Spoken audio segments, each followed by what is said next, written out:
Starboy Yankuba Minteh won his first trophy as a professional footballer. Yes! Faal is on another goal scoring run. He scored in the last 3 games in a row for Walsall. Ibu Adams edges ever so closer to that promotion with Derby County to the English Championship.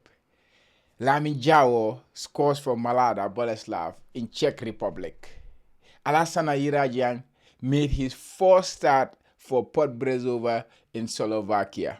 In the same game, Mohamed Fadera made his senior professional debut. Those are some of the headlines, guys. Assalamu alaikum Bokayi. Welcome back to the Jollof Football Bantaba YouTube channel, the home of Gambian football. I am Chama, and this is the Scorpions Weekend Recap, guys. If you are new around the Jollof Football Bantaba YouTube channel, please consider hitting that subscribe button. If you enjoy what we do, don't forget to leave a like on the video. Without wasting much of your time, guys, let's get right into it.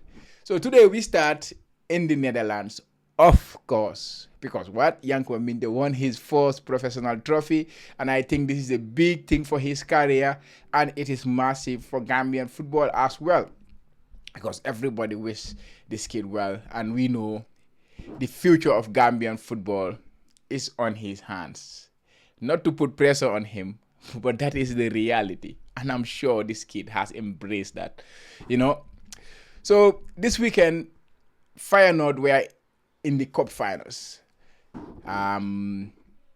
If you look at it in the broader perspective, this was the only hope of any silverware for Feyenoord this season. Because in the league, yes, they are second, there is still a possibility, but it has to be a miracle for them to win the league.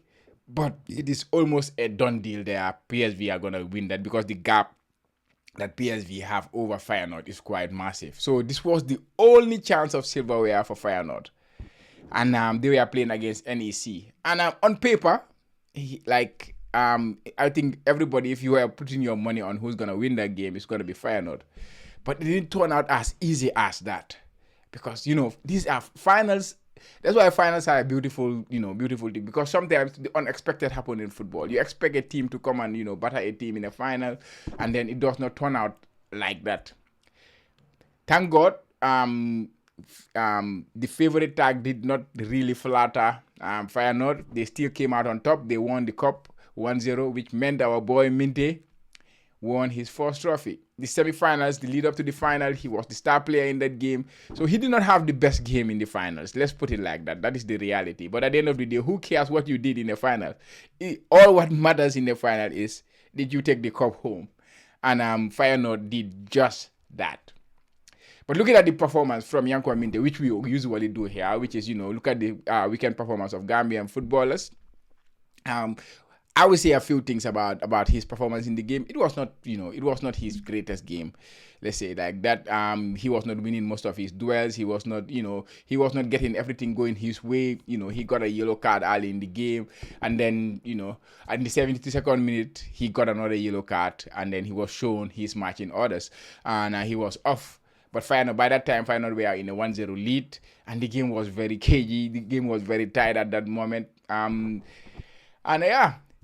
But at the end of the day, what matters most was where the cup went. The cup went to Feyenoord. They won the cup 1-0. Park Shaw, the Brazilian player, who's also an exceptional player for them, very good player for Feyenoord, scored the only goal of that game. They won the game 1-0. If you look at the amount of chances that were created in that game, there were some good chances for both teams, but there was not a lot of chances. And these are the things that happens in finals. It's because of sometimes nerves kicking. Most of these players, this was their first time playing in the final and stuff like that. So these kind of things can, impact on the performance of a player and all whatnot. And then sometimes, the other team is also very motivated not to lose the game. And then it makes the occasion even better. And that was the situation.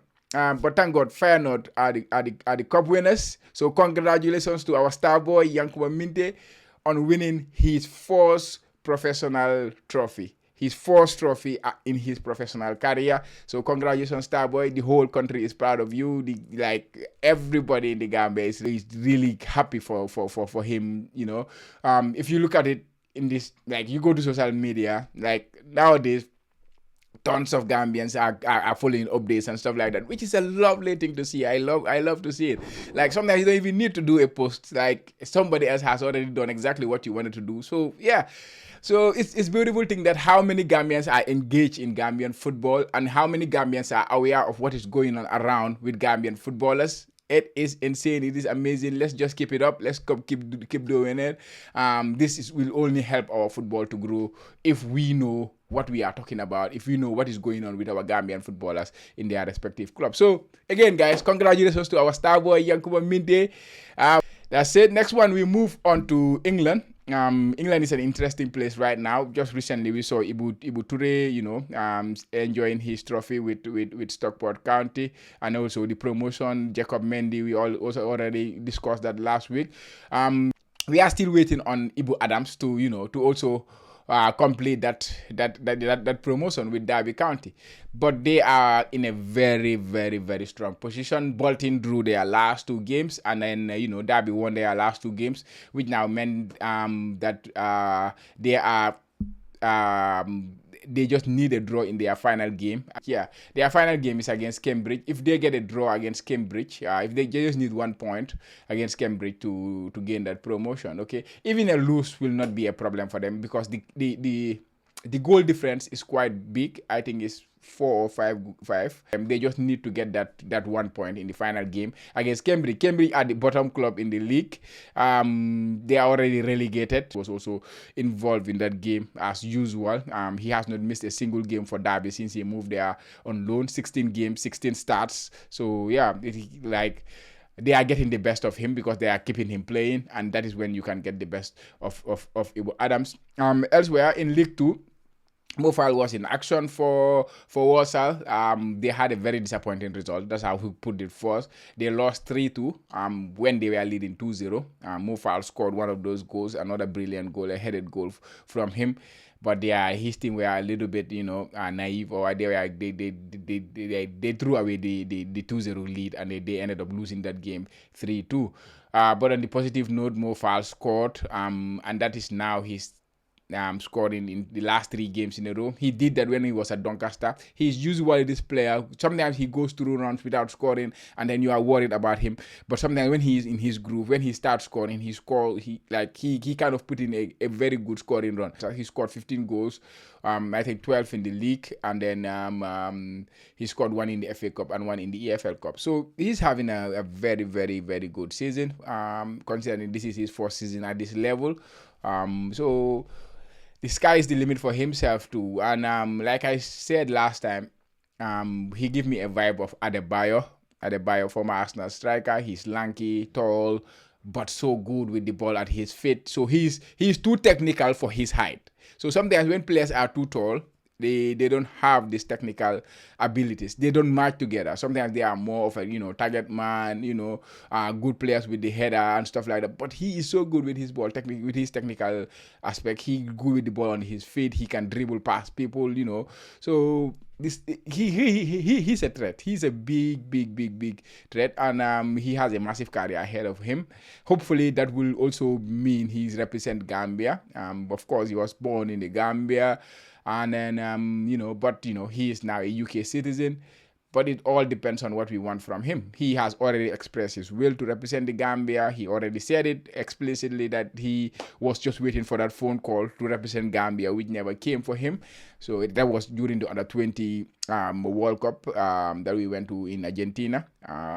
But yeah, hopefully the next coach that is to come, which is still a mystery for Gambian football, who's going to be the national team coach.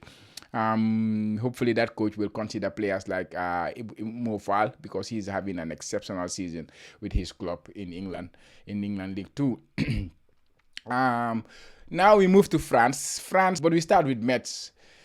This weekend they were in a very important game. I think I mentioned that last week. I said they will play Le Havre, and Le Havre were a team occupying the last spot to stay in the league. They were not in the relegation at that time, so they were to play Metz at home. Le Havre were playing that game at home, so it was an important game for both teams, because that game is a title. It's a relegation decider in a way. Mets came out on top in the game, 1-0 win. Ablai Jallow was an unused sub, but I just need to mention that game. If you look at the way the coach of Mets set up that game, you will know really this coach is coming here not to joke. Like all the players with this attacking, I think he only had one attacking player in his team. Everything was like a defensive team just to hold it as tight as it could. So it was no surprise. The game ended 1-0. One goal was enough to win that game, but it was so funny. Like the Senegal, what is his name? Lamine Camara, the one who scored the brace against Gambia in the African Cup of Nations. Ablai Jallow, Jamano, the other Senegalese kid, what is it? Something Jallow, who was also very good in the under 20 African Cup of Nations. All these attacking players, they were all sitting on the bench. So they just have their striker. I forget the name, who scored again. He made the difference. Now Mets are occupying that, safe position, which is 15th, but it's still very close. They are just 1 point from the drop, so they have to keep this form up. They have a back-to-back wins now, so hopefully they can keep up this form, and then they can stay in Liga. But it's sad that we did not see Ablai Jallow get some minutes. Adam Bojang, yeah, he played 10 minutes for Stade the Rams. That was his 6th game of the season in the league, all cameo appearance, and he's yet to score. So I know it is with him we need to exercise patience, himself too. I saw a comment that Cherno Samba, his agent, wrote in the post that Adam Obojang posted on Instagram. He was saying, "I told you it is a marathon, not a sprint." And I love that quote from Cherno Samba. Definitely, it's not a sprint. Like, yes, we would like to see him. We would have loved to see him get the ball rolling, scored a couple of goals already, and then, we start cheering like we do with Yankuba Minteh as well. But sometimes they are different pathways, and especially when it comes to these younger players. Adam Bojang is coming from the Gambia League, a non-professional league, moving straight into the French League. That is a professional league. That is one of the top 5 leagues in the world. So it is not gonna be easy for him to just come in and then get the ball rolling. It's also there was also the injury problem that he had recently, which also stunted the progress. So yeah, let's be patient with him, and then like Cherno say, it is a marathon, not a sprint. And in a marathon, it's not the person who wins the race in the first 5 minutes is going to be the champion. It's going to be the one who ends up, at number 1 at the end of the race. So hopefully, Adam Bojang will be at the top end of the race by the time the season ends, or by the time next season begins. We don't have to let him just keep his head clear, and then keep working hard, keep the patient. Hopefully the opportunity will come where he will just bang one in, and then the goals will start rolling for him. So yeah, he was involved in that game, played 10 minutes. They lost the game 2-1. And elsewhere in France, Ligue 2, we have Grenoble, where we have Ablai Sanyang and Sekou Touré. 44, posted that they have not started the game together since August. That was their second game of the season. They won that game. And recently they have been struggling for wins, and both Gambians have not been playing regularly. They have been coming off the bench. One is coming, or the other one is not coming, but they have not started. So this was the first time they started together since week 2 of the season. And it turns out they won the game 1-0, keep the clean sheet. Yes, both of them did not score, but they contributed. They were part of the starting 11. This is their 4th win in the last 10 games, by the way. So maybe the coach should rethink about his starting 11, and he should be starting Ablai Sanyang and Sekou Touré more regularly and more often. We move to Belgium. Alieu Fadera. He also has been struggling with a little bit of injury, but this weekend he was back in action. He got his 4th start since January. Alieu, and then he was starting in a very unfamiliar position because he played as a left wing back for Genk. And Genk, we are playing against Anderlecht, the top of the table, the club that is at the top of the league. So it was not going to be an easy game, but Genk came out on top 2-1. Alieu Fadera was the star of the show. He was in a very, very, very good form, considering that was his first start. He helped them win the penalty. It was his shot that led to the winning penalty that Genk scored. In the game, Alieu created the most chances. He won the most tackles, and then duels. He won the most duels. So seeing him winning those tackles and those duels is quite interesting as a wing back, because you always look at Alieu Fadera as that player, that flair player up top, taking up his man, dribbling past people. You don't usually see this side of his game where he's winning duels, tackles, and this was the first time actually he played that left wing back for them, because they play three at the back. And he played it with a plump. He played it with a very, very good performance, man of the match performance. Yeah, he was rated man of the match in Foot Mob. So maybe he can play that position. Maybe he can play that position. He's a versatile player. So it's good to see him back. Anyway, that's the most important thing. Good to see him back starting games again, because he was in such a good form last season with his other club, Zulte. And then when he moved to Genk, he never really get that ball rolling for him too. There was a time just before African Cup of Nations where he had a little impact in the team. Not a little, but he had good impact in the team, scoring goals, scoring back-to-back games and stuff like that. So that was he got those spells, but it is not sustained.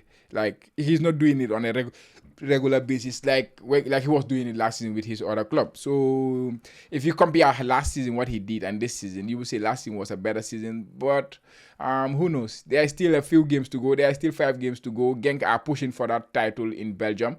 After winning Anderlecht, they are now 3 points or 4 points behind Anderlecht, and they are in the championship group now, the top 6 teams playing against each other.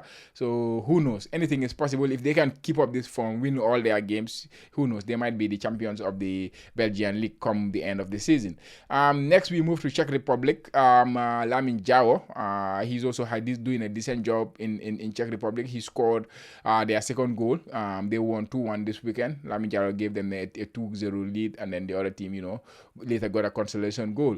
Lamin Jao now has 7 goals and 1 assist in only 10 starts in the league for Malada, which is a very, very good return. 8 goal involvements in 10 starts is a very, very good return for a player to have. So keep it up, Lamin. And in Bulgaria, Seni Sanyang, we have not heard about him in a while, because he was regularly, not playing. He was on the bench, or he was not in the squad for CSKA Sofia. I understand in Slovakia or in Bulgaria, they have this rule of every matchday squad can only accommodate 5, international players. You cannot have more than 5 international players in your matchday squad, and that kind of affected him earlier in the season, because if you have more than 5 international players, you have to choose from them. You cannot pick all of them, so you have to prioritize. And he was not playing regularly, but recently he has been in the squad. In the last 18 games, he has been in the squad for 17 of those times,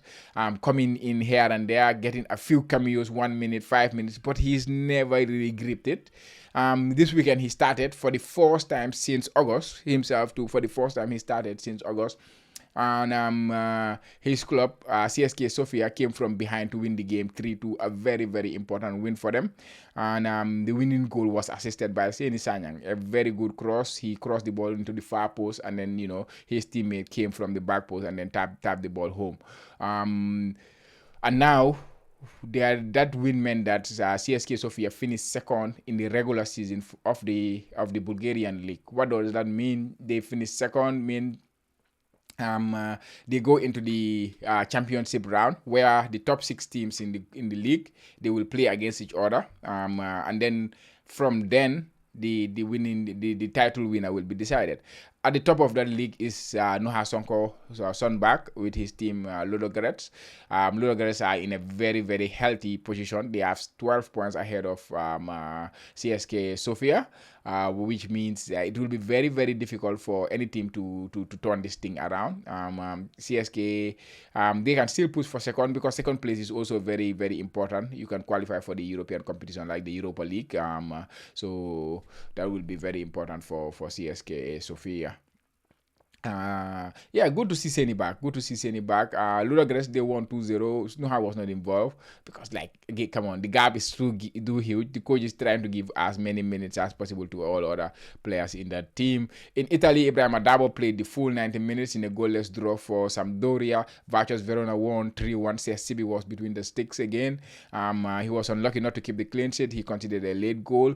In Norway, Mamadou Layonjai, He's an interesting player, Mamadou Lion Jai. He played for KFUM in the Norwegian elite Serien. That is the top tier of the Norwegian league, and they have started the season very well. You know, the Norway league and the Swedish league, they usually start, because the Scandinavia, because of the weather and stuff like that, I believe they usually start their league around this period. So they have just recently started their league. They have played 4 games in the Norwegian league, and they got their first win this weekend. They only lose one, by the way, 1 win, 2 draws, and 1 loss. So which is a decent start for a team that is coming from the second division and then coming to the top tier.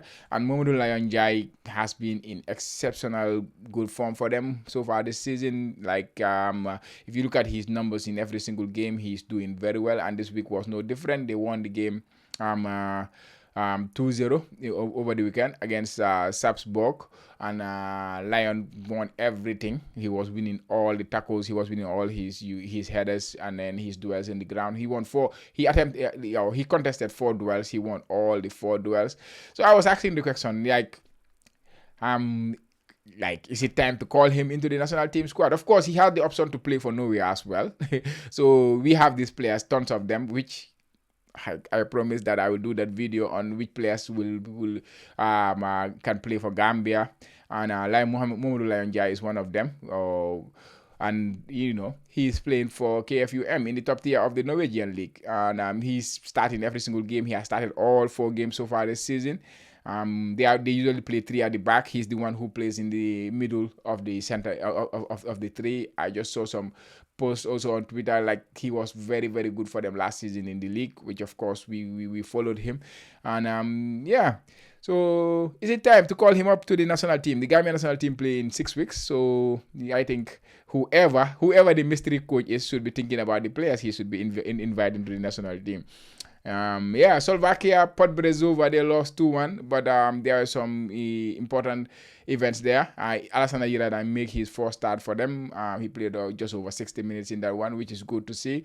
He's still also waiting for his first goal.